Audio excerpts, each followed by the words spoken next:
2024 সালের মতো 2025 সালেও বেশ কয়েকটি চন্দ্রগ্রহণ ও সূর্যগ্রহণ রয়েছে, যা গর্ভবতী মহিলাদের ওপরে প্রভাব বিস্তার করতে পারে।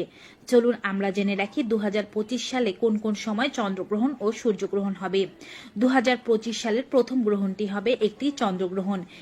এটি একটি পূর্ণগ্রাস চন্দ্রগ্রহণ এবং এই চন্দ্রগ্রহণটি দেখা যাবে 14ই মার্চ। এরপরে দ্বিতীয় যে চন্দ্রগ্রহণটি হবে সেই চন্দ্রগ্রহণটি হবে 7 এবং 8 সেপ্টেম্বর।